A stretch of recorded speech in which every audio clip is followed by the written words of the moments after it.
আমাদের সামনে দুটি দল রয়েছে, আল্লাহর দল আর একটা হচ্ছে শয়তানের দল।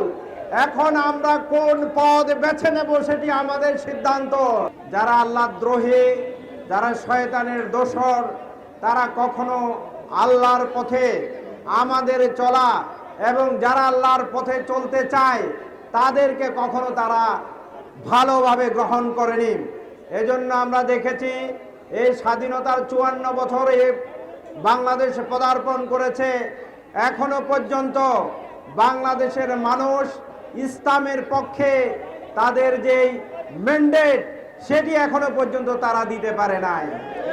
কারণ কি, জেল জুলুমের মধ্যে ইসলামপন্থীদেরকে তারা দাবিয়ে রাখার জন্য চেষ্টা করেছিল। যেই ষড়যন্ত্র অংশ হিসেবে তারা জামাত ইসলামীর এক এক করে 11 জন শীর্ষ নেতৃবৃন্দকে তারা অন্যায়ভাবে মিথ্যা অভিযোগ দিয়ে ফাঁসির কাস্টে তারা ঝুলিয়েছিল। একইভাবে হাজার হাজার নেতা কর্মীদেরকে বছরের পর বছর জেলে আবদ্ধ করে আমাদের ব্যবসা বাণিজ্য এবং আমাদের জীবনকে তারা দুর্বিষহ করে তুলেছিল। সুতরাং আজকে সময় এসেছে, সুযোগ এসেছে, তারা ষড়যন্ত্র যাই করুক না কেন, আমরা স্পষ্টভাবে বলতে চাই যে হত্যা করে, জুলুম করে, নির্যাতন করে সাময়িকভাবে কোনো দলের কোনো আদর্শের অগ্রযাত্রাকে সাময়িকভাবে বন্ধ করা যায়, কিন্তু সামগ্রিকভাবে কোনো একটি কল্যাণকামী আদর্শকে, বিশেষ করে ইসলামী আদর্শকে পৃথিবীর কোনো শক্তি সেটিকে দমিয়ে রাখতে পারেনি, পারবে না। সেই জায়গা থেকে 5 আগস্টের পরে এখন একটি সুযোগ এসেছে। আমাদের সামনে দুটি দল রয়েছে, কোরআনের ভাষায় একটি হচ্ছে হিজবুল্লাহ আর একটি হচ্ছে হিজবুল শয়তান।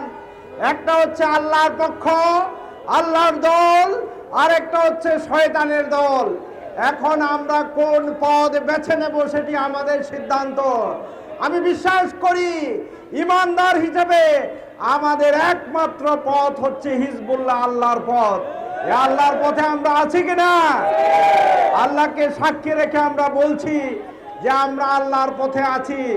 সুতরাং আল্লাহর পথে যদি আমরা থাকতে চাই তাহলে প্রিয় ভাইরা আমার, জামাত ইসলামী যে একটি কল্যাণমূলক রাষ্ট্র প্রতিষ্ঠা করতে চায়, মানুষের ভিতর, মানুষের মাধ্যমে যে আইন এবং শাসনের মাধ্যমে এতদিন পর্যন্ত মানুষের জীবনে শান্তি প্রতিষ্ঠিত হয়নি, কোরআনের মাধ্যমে, কোরআনের আইন প্রতিষ্ঠার মাধ্যমে মানুষের জন্য, দেশের জন্য শান্তি প্রতিষ্ঠিত হতে পারে।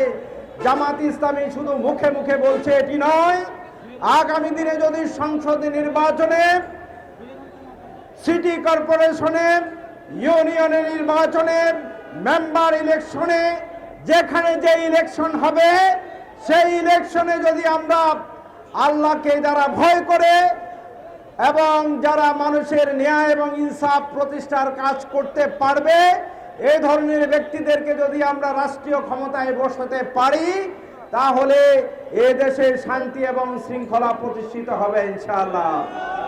এই জন্য আমরা মানুষের মতবাদ, মানুষের রচিত মতবাদ দিয়ে যারা এদেশকে শাসন করতে চায় তাদেরকে বিভিন্ন সময় বিভিন্নভাবে ম্যান্ডেট দিয়ে আমরা পরীক্ষা করেছি, কিন্তু মানুষের আইন দিয়ে আমরা দেখেছি এদেশে মানুষের আইন দিয়ে এখানে কোনো শান্তি শৃঙ্খলা প্রতিষ্ঠিত হয়নি। সুতরাং প্রিয় ভাইরা আমার, আগামী দিনে যদি আমাদের সুযোগ আসে, আমাদের সাধ্য আসে, তাহলে আমরা দিনের ভোট দিনে দিয়েই মানুষের অধিকার প্রতিষ্ঠা করব ইনশাআল্লাহ। জামাত ইসলামী যদি সুযোগ পায়, সেই সুযোগে তারা যেই কাজটি করবে, তারা আপনাদের শাসক হিসেবে ভূমিকা পালন করবে না, বরং একজন খাদেম হিসাবে আপনাদের ভূমিকা পালন করবে ইনশাআল্লাহ। বাংলাদেশ জামাত ইসলামী চায় এই আল্লাহর জমিনে আল্লাহর আইন এবং সৎ লোকের শাসনের মাধ্যমে কোরআনের আইন, হাদিসের আইন দ্বারা সমাজ পরিচালিত হবে, রাষ্ট্র পরিচালিত হবে। যদি কোরআনের আইন দিয়া সমাজ পরিচালিত হয়, রাষ্ট্র পরিচালিত হয়, তাহলে কি হবে? বাস্তব ধর্মী দেখতে পাচ্ছেন কি হবে?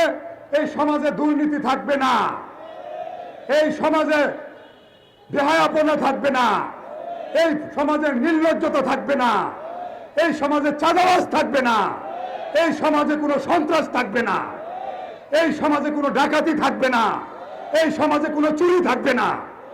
এই কাজটি করতে চায় আল্লাহর জমিনে কোরআনের আইন দিয়া, ইসলামের আইন দিয়া, হাদিসের আইন দিয়া রাষ্ট্র পরিচালিত হলে কোনো কিছু অপকর্ম থাকবে না ইনশাআল্লাহ। এইটি করার জন্য এই কোরআনের আইন যারা প্রতিষ্ঠিত করতে চায়, আল্লাহর জমিনে আল্লাহর আইন যারা বাস্তবায়ন করতে চায়, এই ধরনের আল্লাহর সৈনিক লাগবে কিনা? সেই আল্লাহর সৈনিক নারায়ণগঞ্জ 4 আসনে আমরা একজনকে সিলেক্ট করেছি। আমি আশা করি এই কোরআনের আইন দিয়া রাষ্ট্র পরিচালিত করার জন্য আমাদের মাওলানা আব্দুল জব্বার ভাইকে সিলেক্ট করবেন ইনশাআল্লাহ। এই নারায়ণগঞ্জ 4 আসনে ফতুল্লাহ সিদ্দিরগঞ্জে আল্লাহর জমিনে আল্লাহর আইন প্রতিষ্ঠিত করার জন্য, রাষ্ট্রকে কলঙ্ক মুক্ত করার জন্য, গডফাদার মুক্ত করার জন্য মাওলানা আব্দুল জব্বার ভাইকে সবাই আমরা নির্বাচিত করে এই আল্লাহর জমিনে আল্লাহর আইন বাস্তবায়ন করবো ইনশাআল্লাহ।